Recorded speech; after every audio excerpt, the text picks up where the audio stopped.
दर्शकबिन नमस्कार। उत्तर बंगाल अनि सिक्किमको लिडिङ न्यूज च्यानल एसके लाइभमा यहाँलाई स्वागत छ। यहाँहरुको साथमा छु म अनुप राई। प्रस्तुत छ आजका मुख्य समाचार। गोर्खा जनमुक्ति मोर्चाका भूमिगत अध्यक्ष विमल गुरुङले अरूलाई लामछाना लगाउन अघि आफैलाई निहाल्ने सल्लाह गोर्खा जनमुक्ति बेनेखेमा उपाध्यक्ष सतीश पोखरेलले हालै गुरुङले जारी गरेको भिडियोको उत्तर दिएका छन्। उनले यसबारेमा नबोलेको राम्रो, पहिले उनले आफूलाई हेरुन् तथा विगत दिनहरुमा के कस्तो कार्य गरेका छन् त्यसबारेमा बुझ्न तब मात्र उनी बोल्ने सल्लाह उनलाई दिएका छन्। म गोर्खा जनमुक्ति मोर्चाको स्थापना कालदेखि नै छु र म 2009 सालदेखि गोर्खा जनमुक्ति मोर्चाको सेन्ट्रल कमिटी मेम्बर थिएँ। जब त्यति बेला पार्टीको अध्यक्ष विमल गुरुङ हुन्थ्यो र विमल गुरुङले सिग्नेचर गरेर सेन्ट्रल कमिटीको मेम्बर भयो भने 2009 देखि त्यो चिठी आजसम्म मेरोमा यथावत छ। फेरि 2017 देखि पार्टी सुरु गरेपछि म उपाध्यक्ष भएको छु र त्यो हिसाबले काम गर्दैछु। मलाई एउटा कुरो भन्न मन लाग्यो। केही दिन अगाडि गोर्खा जनमुक्ति मोर्चाको भूतपूर्व अध्यक्ष विमल गुरुङले विभिन्न लान्छना लगाएर टिचरहरूले पैसा उठायो के गर्ने भन्ने कुरो विभिन्न कुरो हावाको कुरा फिजाएर उसले आफै बोलेछ। म यो तपाईहरुको माध्यमले म उहाँलाई एउटा आह्वान गर्न सक्छु। विमल गुरुङले यो विषयमा चाहिँ नबोलेको राम्रो हुन्छ होला। किनभने म पनि एउटा टिचर हो। म तपाईलाई थाहा छ म रेलिङ जुनियर हाई स्कुलको म जुनियर इन्चार्ज हो है, स्कुल स्टाफ हो, इन्चार्ज हो। हामीले आन्दोलन कालदेखि प्रत्येक जनताले, प्रत्येक गाउँलेले, प्रत्येक नोकरी गर्नेले आन्दोलनमा फाइटिङ फन्ड भनेर दियो। बिजनबारीको सागो झर्दा पनि हामीले प्रत्येकले पैसा दिउँ र त्यो पैसा उब्रेको पैसाबाट उसले म पार्क निर्माण गर्छु यहाँ भन्यो। त्यो पैसा कता गयो जान्दिनँ। नेपालको भुइँचालोमा नि पैसा उठायो। त्यो पैसा मनपरी भएर लापरवाही भयो। ऊ भागेको 2017 देखि भागेर पछि पनि 2 जना व्यक्तिको नाममा 3-4 लाख रुपैयाँ पैसा दार्जिलिङको ब्याङ्कमा एकाउन्टमा थियो पैसा। विमल गुरुङको पालोमा कोले पैसा दिएको छैन, प्रत्येकले दिएको छ। र यस्तो कुरो चाहिँ नगरेको राम्रो, उहाँले नगरेको राम्रो, आफै भर्खालोमा पर्ने नराम्रो। उसले सबभन्दा पहिला मैले के गरेको छु र आफूले गरेको बितेको दिनको कुरा सम्झेर अर्कालाई भन्नु लाग्छ। हेर्नुहोस्, साँपको खुट्टा चाहिँ जोसुकैले चिन्दैन अरे। मलाई एकजनाले भन्नुहुन्थ्यो साँपको खुट्टा चिन्नु चाहिँ ऊ पनि भयङ्कर हुनुपर्छ। र उसलाई त्यो सबै कुरो थाहा छ र उसले त्यो लान्छना लाउँदैछ। तर अहिले जिटिएको चेयरम्यान यस्तो लोभी छैन, यस्तो मान्छे छैन। उसले इमान्दारपूर्वक काम गर्दैछ र इमान्दारपूर्वक काम गरेकोले सबैले स्याबासी दिनुपर्छ। उसले डेली कति पैसा डिपोजिट भयो चेयरम्यान फन्डमा भनेर डेली सार्वजनिक गर्दैछ र त्यो पैसालाई कहाँ लगाउँछु भनेर उसले डिक्लेयर पनि गर्छ। हिजो बिहान डिक्लेयर पनि गर्छ।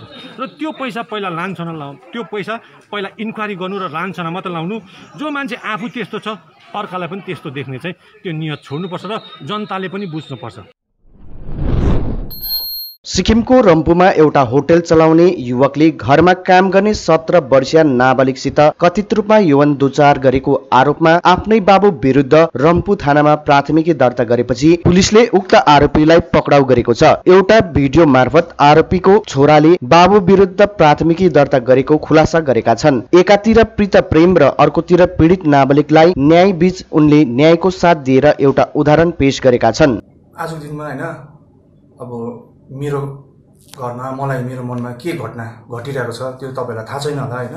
तर म आज क्लियरिफिकेसनको लागि एउटा न्यूज सोशल मिडियामा हैन एउटा न्यूज आयो। मिस्टर जीवन Rai, owner of hotel mountain को एउटा न्यूज आयो, एउटा मोलेस्ट गरेको हाउसमेटलाई।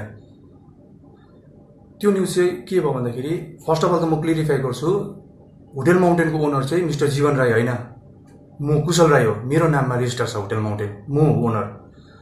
उहाँ चाहिँ मेरो बाउ हुनुहुन्छ। र यो चाहिँ फर्स्ट क्लियरिफाई हो। र अब अझै क्लियरिफाई गर्दाखेरि यसमा के छ, तपाईँले कम्प्लिट रिपोर्ट अब मेरोबाट सुन्नुहोस् हैन। यो जुन चाहिँ पनि जति पनि घटनाहरू घट्यो हैन, यसको इन्फर्मेसन एफआइआर दिने चाहिँ म स्वयं हो। मेरो आफ्नो बाउको अगेन्स्टमा उठ्ने चाहिँ म स्वयं हो। मैले एफआइआर दिएको थानामा। भनौँ भने सिधा हिसाबमा मैले मेरो बाउलाई जेल हालेको हो उसले गरेको नराम्रो कामको लागि। अब सबै कुरा खुलासा गर्दै जाँदाखेरि म के भन्छु भन्दा फर्स्ट अफ अल चाहिँ कसरी मैले यो कुरा थाहा पाएँ भन्दाखेरि हेर्नुहोस्, मेरो घरको एउटा हाउसमेट हैन मेरो अगाडि आयो, रुँदै आयो, एउटा सानो अब माइनर हो हैन, सानो रुँदै आएर चाहिँ मलाई भन्यो, दादा मसँग नराम्रो काम भयो, मलाई नराम्रो काम गर्यो। अन्त के भयो, कसरी के भयो भनेर रुँदै मैले उसलाई सोधेँ, के भयो, कसले के गर्यो तँलाई, के भयो भन् मलाई भन्दाखेरि चाहिँ तपाईको बाबाले भन्यो। देशमा लकडाउनको समय सबै मानिसहरू आफ्नो घरभित्र नै बन्द रहने यस समयमा पनि चेलीबेटी सुरक्षित नरहेको घटना प्रकाशमा आएको छ। घटना अनुसार कालचिनी थाना अन्तर्गत एक चियाबारी गाउँमा एकजना 15 वर्षीय नाबालिकालाई सोही गाउँका एकजना 55 वर्षीय पिता समान विवाहित पुरुषले लगातार दुष्कर्म गर्दै आइरहेको थियो। उक्त दुष्कर्म घटनाको खुलासा भएपछि गाउँलेहरूले उक्त दुष्कर्मी हाल कतै लुकेको र आज गाउँलेहरूले स्थानीय समाजसेवी सबीर लोहारको नेतृत्व र पीडिता नाबालिगको काकाको सहयोगितामा दुष्कर्मी विरुद्ध कालचिनी थानामा अभियोग दर्ता गरिएको छ। दुष्कर्मी विरुद्ध अभियोग प्राप्त भएको र नाबालिका दुष्कर्म विरुद्ध पोक्सो एक्ट अन्तर्गत गरिएको र दुष्कर्मीलाई पक्राउ गर्न पुलिस बल पठाएको कालचिनी थाना प्रभारी अभिषेक भट्टाचार्यले जनाएका छन्। जब वो लोग को गिरजा में गया था तब से शुरू किया था उसने। हाँ 3 बार हुआ था। 16 हिंदी हाई स्कूल नहीं बताया था। वो वीडियो किया था मेरा, उसे बोल रहा था मैं वो नेट पे भेज दूंगी सबके पास। देखिए सर, जिस समय हमको खबर मिला, जब हमारा जो बेटी है वो पहले जब यौन शोषण तो उसके साथ में पहले से हो रहा था, लेकिन उसके बाद में भी उसका क्या वीडियो है उसके कारण से वो ब्लैकमेल कर रहा था, लेकिन इसी लाज शर्म के कारण से वो नहीं बताया हम लोगों। लेकिन जब उसके ऊपर में जोर माने ज़्यादा से ज़्यादा अत्याचार होने लगा, तब वो बाद में आके हमको बोला कि वो भी रोते रोते आई हमारे पास में और हमको बोला कि मौसा ऐसा बात है। तब हम गुस्सा हो गया। गुस्सा होने के बाद में हम लोग जाके उसके घर में हमारा बीवी के साथ में जाके उसके बात किया। हम रमेश हमारा घर के बगल में ही है, उससे हम लोग बात किया। बात करने के बाद में भी हम सिंपल ढंग से उससे बात किया, लेकिन वो अपना गलती को एग्री नहीं किया। उसके बाद में दूसरा दिन हम लोग क्या मीटिंग बैठाया, मीटिंग में बातचीत किया, समाज पंचायत प्रधान सबको लेकर के बैठाया। बैठने के बाद में वहाँ से जो डिसीजन निकला, उसके बाद में हम लोग उसके ऊपर में अभी जैसे कि सरकार है, पश्चिम बंगाल सरकार है, उसका अनुसार से अभी केस हम लोग कर रहा है, केस कर दिया है। केस को लेकर के हम लोग आया है अभी कालचिनी थाना में, और हमारा मांग है, हम लोगों का परिवार का मांग है और हम लोगों का पूरा समाज का मांग है, क्योंकि ये एक तो बेटी है। बेटी खाली सभी समाज का बेटी होता है, एक लक्ष्मी है एक तो। हम लोग उसको इज्जत देता है, मान सम्मान देता है, लेकिन कोई आदमी जो कि ऐसा घिनौना काम किया है, और अभी एक तो पढ़ लिख रही है और अभी 9 क्लास में, जिसका आने वाला भविष्य बहुत अभी है, और उसके साथ में इस तरह का घिनौना एक तो अपराध किया है। तो मेरा प्रशासन से ये दरख्वास्त है कि उसको कड़ी से कड़ी सजा दिलवाए।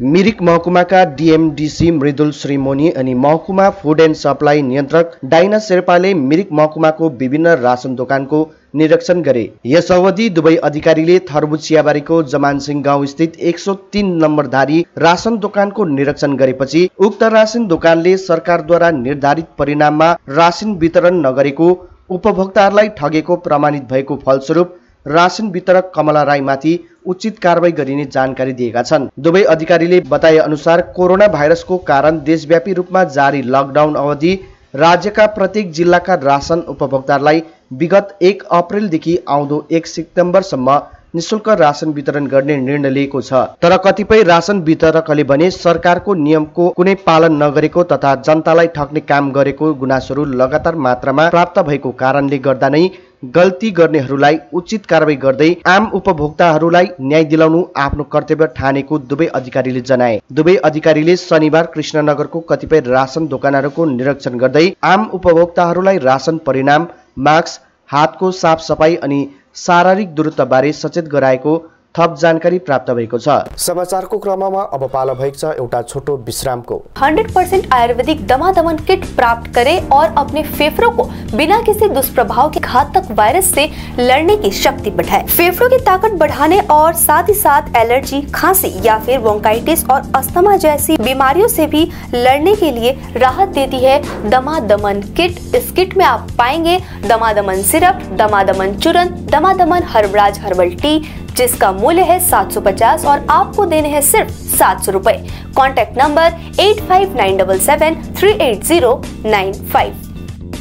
तयारी फ्ल्याट लाखौंको बजेट। के तपाईँले सिलगढीमा फ्ल्याट लिने सोच बनाउनु भएको छ?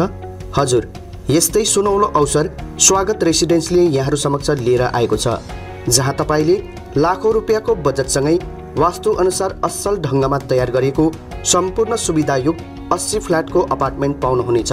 स्वागत residency near Nirmala convent hostel.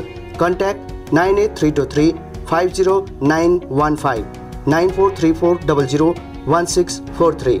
घर की फर्नीचर ही घर की शोभा होती है। गेस्ट की नज़र फर्नीचर पर ही पड़ती है। फर्नीचर के लेटेस्ट ट्रेंड से घर को स्पेशल लुक कैसे दे। फर्नीचर जंक्शन 3 मंजिलों में और 25,000 वर्ग फुट में फैले हुए फर्नीचर का एक अच्छा संग्रह है।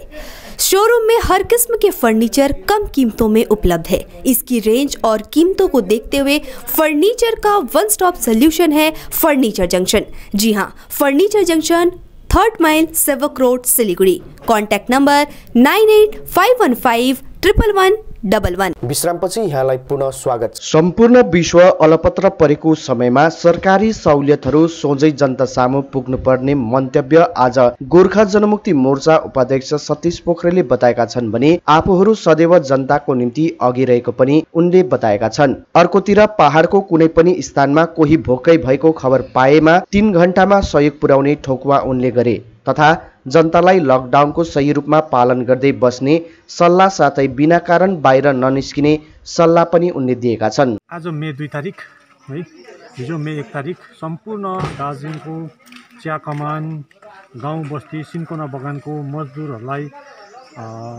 बितेर गए पनि 1 तारिक पनि मजदुर दिवसको हार्दिक मङ्गलमय शुभकामना है। मजदुरहरूको एकता यथावत रहोस्। खटिखाने जनता हामी एक हौँ है। सदा मजदुरहरूको हितमा काम होस् सम्पूर्ण राजनीतिक दलहरूले सबैले गर्दा है। आज कोरोना भाइरसको चपेटमा परेर हामी देश संसारै अलपत्र परेछौँ। यो लकडाउनको पिरियड फेरि बढेर गयो है, अझ 15 दिन बढ्यो, 17 तारिकसम्म बढेर गयो। र यसमा सरकारले जुन सहुलियत दिइरहेछ हामीलाई है, यो एमआरएफमा रासिनमा जुन चामल, आटा, चिनी पाइरहेको छौँ है, मटेरियल, यो पालि जुन केन्द्र सरकार र राज्य सरकारले गरेर प्रत्येक व्यक्तिले 5 किलोको दरले रासिन पाउँदैछन्, चामल पाउँदैछन् महिनाको है। अनि यो एउटा हिसाबले यो महामारीको बेलामा सरकारले जुन यो दिन माग्छ, यो एकदमै सरकारलाई पनि हामी भारतवासी देशको जनताको तर्फबाट मुरी धन्यवाद टक्राउँछौँ। अनि सँगसँगैमा एमआरएफको डिलरहरूले पनि इमान्दारीपूर्वक यो परेको बेलामा सबैलाई सठिक ढङ्गमा बाँडिदिने आह्वान गर्छु। यहाँ जुन एमआरएफ दोकानको अगाडि म उभिरहेछु है, यहाँ सुचारू रूपले एमआरएफको डिलरहरूले रासिन बाँडिरहेको हामीले पाइरहेको छौँ। तपाईँहरू मिडियाको साथीभाइहरूले पनि गएर इन्क्वायरी गर्नुहोस्। प्रत्येक व्यक्तिलाई सबैलाई दिइरहेछन् र म प्रत्येक ठाउँ सबैलाई इन्क्वायरी गरिरहेछु है। प्राय गाउँ बस्तीमा शनिबार आइतबार बाँडिन्छ र अन्य ठाउँ पनि बाँडिन्छ। सबलाई हामीले जानकारी गराइरहेछौँ कि यो पालि यति पाइँदैछ भनेर, र सबैले पाइरहेको छन्। र यो सहुलियत सरकारले दिएको सहुलियत बाटोमा काहीँ नचुडियोस्, बाटोमा काहीँ नघटियोस् है। जति पाएको छ सोझै जनताले पाओस् भन्ने आह्वान गर्छु। र कसैले पाएको छैन भने, पहाडको कसै नागरिकले पाएको छैन भने तपाईँहरूले प्रत्येकलाई भन्नुहोस्, कम्प्लेन गर्नुहोस्। गोरामोमो दार्जिलिङ ब्रान्च कमिटी अध्यक्ष अजय एडवर्डको संस्था एडवर्ड फाउन्डेसनको सहयोगमा गोरामोमो दार्जिलिङ टाउन कमिटीले शनिबार दार्जिलिङ ज्वार बस्ती वार्ड नम्बर 2 मा विपन्न परिवारहरूलाई राहत स्वरूप खाद्य सामग्री वितरण गरियो। यस विषयलाई लिएर गोरामोमो दार्जिलिङ टाउन कमिटीका सभापति रोबर्ट छेत्रीले जानकारी गराएका छन्। हामी यो जवार गाउँ सुधार समिति ज्वार बस्ती 2 मा छौँ। आज हामी यहाँ 47 जना परिवारलाई सामग्री वितरण गर्न आएका थियौँ। यो चाहिँ हो एडवर्ड फाउन्डेसन। एडवर्ड फाउन्डेसनले यहाँका युवाहरूको सहयोगमा 47 परिवारलाई खाद्य वितरण गरियो। अनि एडवर्ड फाउन्डेसनले यहाँ मात्रै होइन, यो दार्जिलिङ टाउनमा पहिलोचोटि हुनसक्छ यो ज्वार बस्तीको 2 मा खाद्य वितरण गरेको। उहाँहरूले एडवर्ड फाउन्डेसनको माध्यमद्वारा कमसेकम लगभग 80 वटा टी गार्डनलाई सेवा पुर्याइसक्नु भएको छ। अनि उहाँले प्रयास गर्नुहुँदैछ कि यो दार्जिलिङको जति एरियाहरू छ टाउनमा, त्यो एरियामा चाँडै नै उहाँले पुर्याउने सोच्नु हुँदैछ। त्यसले गर्दा हामी जवार बस्ती 2 को यहाँ युथको भाइहरूको विश्वभरि फैलिएको विनाशकारी हैजा कोभिड-19 को कारण देशको हजारौं गरिबहरू बिचल्लीमा परेको समय दार्जिलिङ पहाडको सुदूर गाउँ बस्तीमा पनि धेरै असहाय परिवारहरू बिचल्लीमा परेको छ। यस्तै अवस्थामा रिम्बिक लोधामा क्षेत्रको धेरै परिवारलाई क्षेत्रीय विधायक निरज जिम्बा, गोरामामु नेता तथा समाजसेवी अजय एडवर्ड साथै प्रभास्कर ब्लोनको सहयोगमा शनिबार रिम्बिक लोधामा क्षेत्रको कुल 200 परिवारलाई राहत खाद्य वितरण गरियो। यस विषयमा गोरामामु समष्टि नेता बुद्ध लक्ष्मले अधिक जानकारी दिएका छन्। गोर्खा राष्ट्रिय मुक्ति मोर्चाको तर्फबाट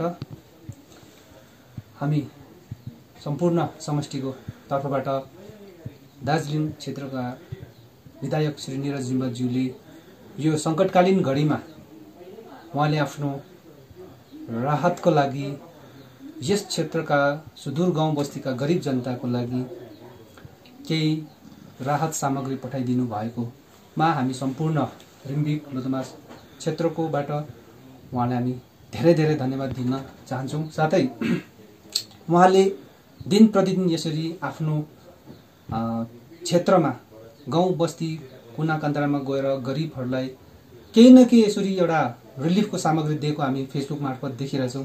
र यसै क्रममा उहाँले हाम्रो समष्टिको धेरैवटा क्षेत्र जस्तै श्रीकलर डाँडा गाउँ, गुर्दुम, सेपी, रिम्बिकको एउटा कुना कुनाको गरिबहरूको लागि पनि आफ्नो क्षमताअनुसार केही राहत पठाइदिनु भएकोमा रिम्बिक लोधमा समष्टिको तर्फबाट हामी उहाँलाई धेरै धेरै धन्यवाद दिन चाहन्छौँ। र यसरी नै आउने दिनको एउटा सङ्कटकालीन समयमा जरुरत परेको खण्डमा उहाँले फेरि पनि हामीलाई सहयोग गर्नुहुन्छ होला भन्ने एउटा आशा अझै साँचिरहेछौँ। किनभने यो घडीमा जति पनि गरिबहरूलाई दिनुपर्ने राहत पर्याप्त पाइरहेको छैनौँ। हामीले सरकारले दिएको रासिनमा धेरै जस्तोको अब रासिन कार्ड नहुनेहरूले यो रासिन पाउन सकेको छैन र उहाँहरूले हामीले खोजी यसरी विधायकज्यूकोबाट, सांसद महोदयबाट, कताबाट हुन्छ कुनै एउटा सहयोग दिने व्यक्तिकोबाट हुन्छ जुटाएर हामीले उहाँलाई पुर्याउने कार्य गरिरहेछौँ।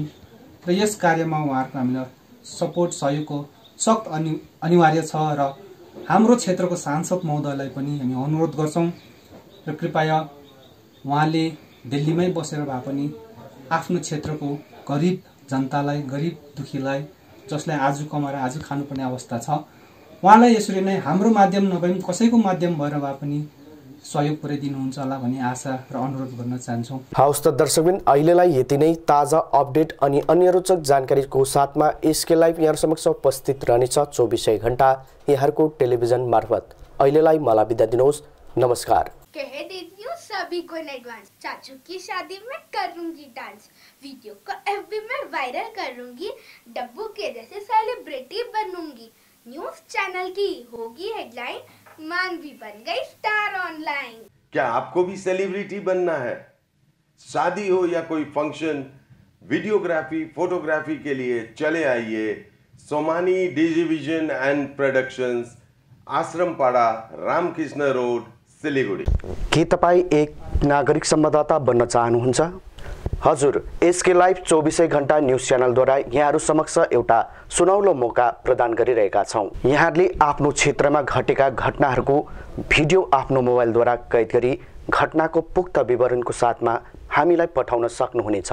यहाँहरूमध्ये कुनै एकजना उत्कृष्ट समाचार तथा भिडियोको चयन गरी हामी यहाँहरूलाई सिलगढी कार्यालयमा निम्ताई नागरिक संवाददाताको आइडी कार्ड, सम्बर्धना अनि अन्तर्वार्ता लिने जमर्को गरेका छौँ।